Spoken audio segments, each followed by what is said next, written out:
Hi, everyone. All right, let me do the intro. Shut up, John. Hi, guys. Welcome. I sound like you. Welcome back to the Well-Fed Business Podcast, where today we're going to be talking about the virtue of selfishness. We're going to be talking about the popular belief around selfishness, why you must be selfish, and how to be selfish. And if that doesn't compel you to keep on listening, then fuck knows what will. John, are you feeling rather selfish today? Yes. Wasn't sure how to answer that smartly, were you? Well, I did think of several jokes I could make, but I couldn't be bothered. Because frankly, I've seen the top you're wearing under that jacket, and it's not worth it. You So are not my worth it. biceps fill out the Oh, sleeves.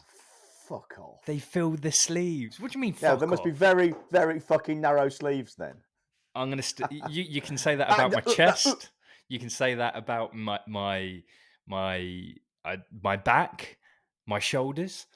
But I will not let you disrespect my bicep. They're about the only thing that fucking grows.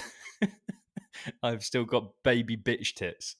I really hate to tell you this, but your biceps are like little peas on your arm. Imagine what the rest of me looks like then, if that's the only thing that's growing. Well, yeah, that's what your girlfriend told me in bed last night. Well, at least someone's given it to her. Anyway, selfishness. Yes, it's much misunderstood, and it's got a bad rep. But I think it's because most people, well, like most people with most things, they don't actually think it through. You know, a good example of virtuous selfishness, for instance, and it's one anyone who's been on an aeroplane will be familiar with, and I think probably most people listening to this have been on an aeroplane at some point, and that is the instructions are very clear. If the oxygen masks come down, you selfishly attend to your own mask first. The reason being, if you pass out, you're no good to anyone, including yourself. So if you do the thing that most people would say, oh, look after my kids first, there's a good chance you will all die. Great, that's really helping your kids, isn't it? So from that, we can take away that sometimes selfishness, sorting yourself out first, is necessary if you want to help anyone else. For instance, we've been speaking recently about giving scholarships in our business to help maybe for every 10 paying clients we get on Core Control, we might give a scholarship away for free to somebody as underprivileged or for reasons that no fault of their own cannot afford it but would do well with it. We will qualify them hard. Well, we can't do that if we don't first take care of ourselves by selling those 10 places at a high enough fee to make it possible for us to serve that person for free. If we were to serve everyone for free, unselfishly, we wouldn't have a business. Well, if you and I don't have anywhere to live, we have no food, okay, or we're scrabbling hand to mouth, we can't serve anyone, not even ourselves. So we have to look after ourselves first. This is not difficult, So you know. I would say that most people would listen to that and would completely agree, and they'd be sat here going, "What are the? Why are these lads even talking about this? This is fucking obvious." Yet, in actuality, the popular belief about selfishness is that it's bad and that you should put other people before yourself. And I can't help but feel like this has come from the give value culture that is that is so wide and Well, I think it predates that because the give value culture is probably, I wouldn't say it's recent, but it's more visible more recently because of the internet. If you go back to say 20 years ago when the internet was nowhere near as prevalent as it is now, or as ubiquitous as, I mean, it is ubiquitous really now, then it was more difficult to get into the culture because you didn't have the same visibility of what other businesses were doing. When you have a common marketplace where everyone's saying give value, give value, give value, and up and coming freelancers and other business owners are told by their so-called seniors in the industry, yeah, you got to give value, it becomes the culture. I'm not sure how much of it was the culture before. I don't know. I genuinely do not know. Um, so I think it probably predates that, the selfishness thing. I mean, if you think about it, it even goes back as far as the Christian Bible to talk about giving and helping others. And selfishness has got a bad rep, but you know what it is most of the time? It's a form of emotional blackmail born of a sense of entitlement. Say that again for the people at the back. For people at the back, it is a form of emotional blackmail born of entitlement. You have something, resources, money, status, uh, sexual allure, whatever, and I want some of it. And if you don't give it to me, you're a bad person. I'm entitled to it. You know. And if you think I'm going a bit far talking about the sexual allure, well, just cast your mind around and think about incels and how they speak about women and their bodies, and they're attractive and they have all the power, and we want some of that. And if you won't give it to us, we'll take it. You know, these vile creatures. Well, they basically accuse women of being selfish and uncaring and spiteful and all those manipulative and all those things. And it's all emotional blackmail born of their own desperation because they're so fucking unattractive they can't attract a partner, so they want to take it for themselves. You know. Well, I've been called selfish because I won't do free calls. I saw a copywriter some time ago. Well, this is the same woman, by the way, who accused me indirectly because she didn't have the courage to use my name, but she was talking about me because of the context. It was obvious. He accused me of sales shaming, because I said freelancers who won't sell themselves, A, won't make any money, and two, it's their own fault. Consequences, choices plus actions equal consequences. Well, the same woman was then criticizing other freelance copywriters because they were full up, their books were full, maybe 2-3 months ahead. They had a waiting list for clients, and she had none. And they were selfish for not farming out the work to her because she was entitled to it, I guess, or needed it. Or need and entitlement has nothing to do with it. Those people earned that work. They earned the clients in some way. There's no reason they should give it to anyone else. And if this woman wants their help, for instance, she wants them to say, okay, tell me, how did you get booked up 3 months in advance? Well, these people can only take the luxury of the time to say, help her with that if they're okay. And this applies to all three of them. We're talking about business now. But imagine you got a married couple. Now, this was my ex, right? This was classic my ex. She would not take time out for us to do things together because she felt bad because it was selfish, because it wasn't involving the children. Well, your kids are your kids and you should look after them, but they don't deserve all your time 24/7 because you can't give your best to your children if you're burned out, pissed off, fed up, your relationship with your partner's no good. You just can't do it. So sometimes it's almost like having to be cruel to be kind. Sometimes you have to send the kids off on their own to do their own thing, just so you can fucking recuperate and recharge. And then next time you're with them, you can be properly, fully present. Yeah. You got to look after the captain of the ship. Absolutely. It's not, I mean, it is selfish, but there's a really good book by a lady called Ayn Rand. That's Aynrand, Ayn Rand. And it is called The Virtue of Selfishness.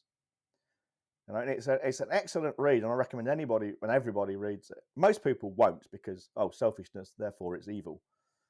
That's just moral blackmail or emotional blackmail. And like all emotion and morality, it is subjective. In critical thinking terms, it's called a no system thing. There's no system, it's just subjective. How very interesting. A no system thing. Well, a one system question is there is only one correct answer, such as is the light on or off. A multi-system question is where there are more than one correct answers, and maybe there are better answers and worse answers. A no system question is where there's no right answer. Cheese tastes nice. Well, says who? I don't like it. You might do. Whatever. I mean, actually, I do like cheese, but that's not the point. I fucking love cheese. Oh man, cheese. Fucking cheese. Oh man, cheese is great. Cheese is top drawer. I actually know people who don't like cheese. They're fucking perverse. We should have for these people because they're not normal. There's something fundamentally wrong with a man or a woman who does not like cheese. When I was younger and I was looking at the adults around me, and mummy and daddy were having people over, and I'm like, mummy, daddy, what are these people doing here? And they'd be like, son, stay out the way. It's wine and cheese night. I used to think, fucking mental. You've decided to spend a night of your week dedicated to wine and cheese. Wine and cheese. Blows my mind. I am now 26 and I attended my first I attended my first wine and cheese party at a friend's house. I won't say it's my first ever wine and cheese party because unfortunately they've been held at my house, so I've been Oh, uh good no. no, not here, sorry, when I lived with mum and dad, so I had no Ah, choice. right, gotcha. However, this is my first time moving out at a friend's house, got an invitation. Fancy coming over for some wine and cheese? My God, was I excited. And I was utterly selfish. I was like, yeah, I'm coming and here's how it's going to go down. I don't give a fuck that it's your house. We got to have these types of pickle, this type of relish, and I will bring these types of cheese. I will share the cheese, but it is my cheese. All right. So I will be having some. And I was very stubborn about the wine as well. You're actually a kind of metrosexual, aren't you? I don't know what that means. So yeah. Google it. Hey Siri, what does metrosexual mean? Metrosexual is an informal term. It means a heterosexual urban man who enjoys shopping, fashion, and similar interests traditionally associated with women and homosexual men. And homosexual men. Yeah, like I said, you're a fucking metrosexual. Hey, did you not just agree with everything I said there about how glorious cheese is and how you must have your cheese and the pickles? You lost me at the wine and cheese party with the pickles and all the. Hey John, you have had a wine and cheese party without even knowing it. The only thing you was missing, yeah, is fucking party hats. Was the wine, the pickles, and the fucking people. So you've never sat there with a selection of cheeses, Branston pickle, and a No, glass of wine. no, You have not lived, my friend. please. You have not lived. Anyway, so yeah, selfishness. Back to the topic of the conversation. Selfishness. You got to be selfish to protect your business. Yeah, if you want to look after your staff, because I'm sure everyone here listening is a nice person. I'm sure sometimes they think, oh, I'm going to put the staff first here. Nah, don't be a dickhead. Look after yourself because you've got to look after yourself in order to look after your staff. Don't make yourself suffer unnecessarily because you'll pay for it later. Absolutely. And the thing is, what you'll find, and we covered this when we talked about Assertiveness 101 in last week's training, and various other trainings, because the same things keep cropping up. You will get prospects and clients. For instance, banana skins questions are a great example of this, where they will take a problem and cast it your way in the form of sometimes a question, sometimes in the form of a statement that's meant to be taken as a question, and try to make their problem your problem, such as, well, we really need to get this done by Friday. All of a sudden, that becomes your problem if you're not careful. And if you then say, well, I'm sorry, that's not going to happen, because sometimes you'll get this passive aggressive sense that, oh yeah, well, you're being selfish now. That's really selfish. Why can't you? Another good example would be, say, people in your private life asking you to do them favors, and you say, well, no, I'm doing something else. Well, that's just selfish, You're not doing anything that day.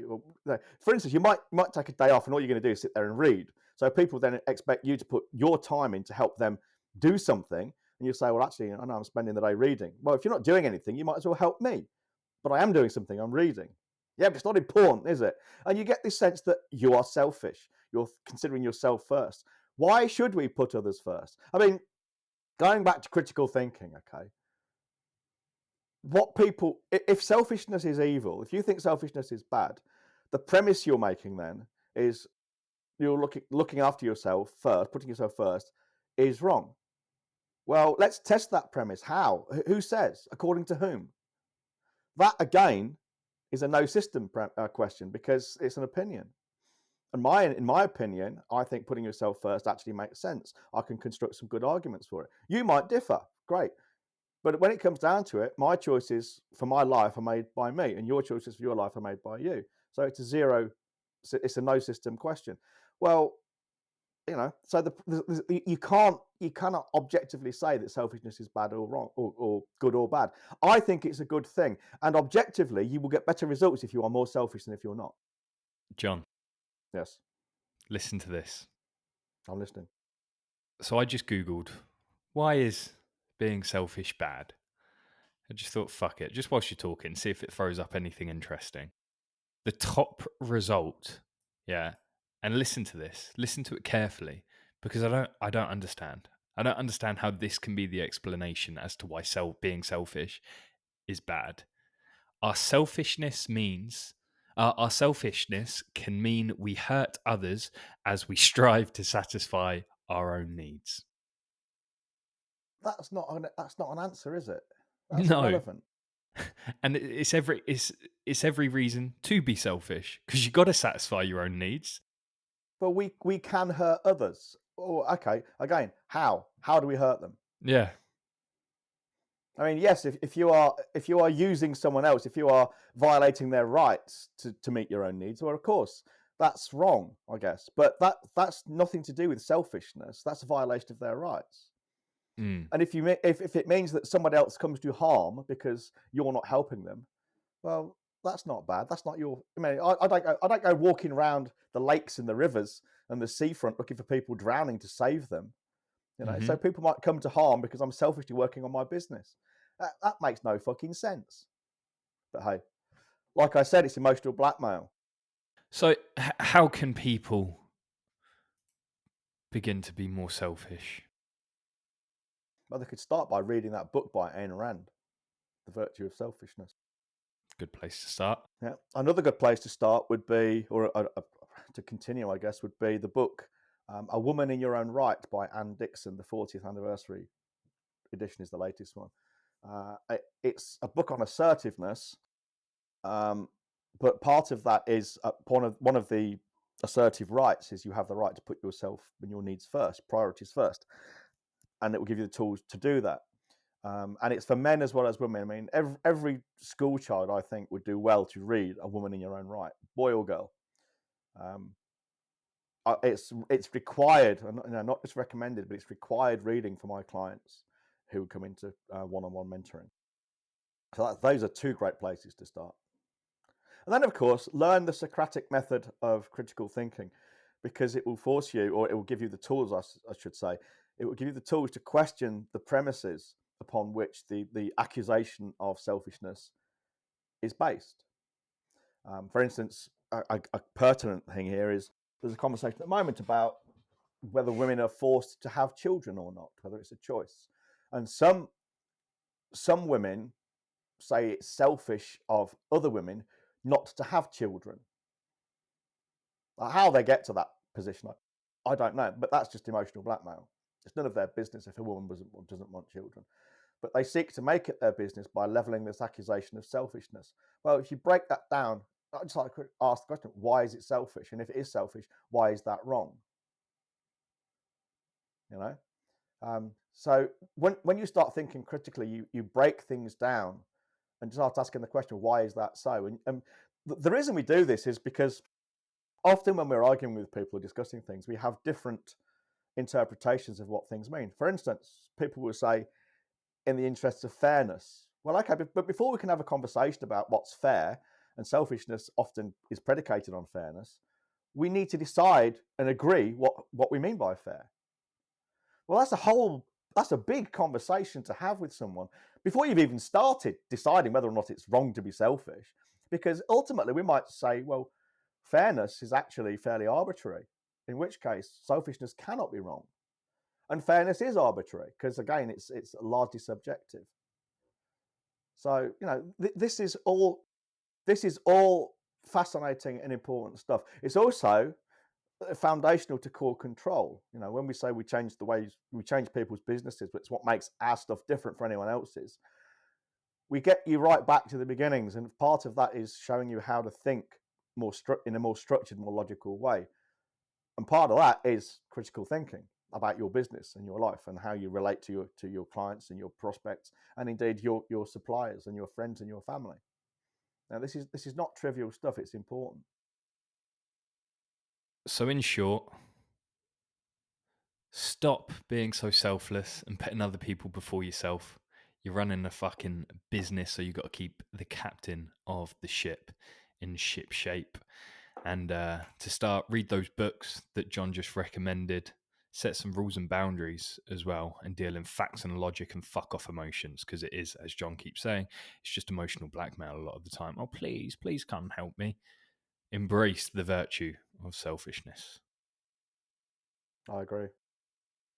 And if you want to get your hands filthy with the best information on the fucking market, see if you can join us at Core Control, where we'll teach you all the grimy little systems that they don't want you to know, so you can be selfish and smug. Both at the same time. You can't beat a bit of selfish smugness, can you? Go to wellfedbusiness.com/core-control. You got until Sunday. Well, on that note, it's a good place to wrap up. TTFN.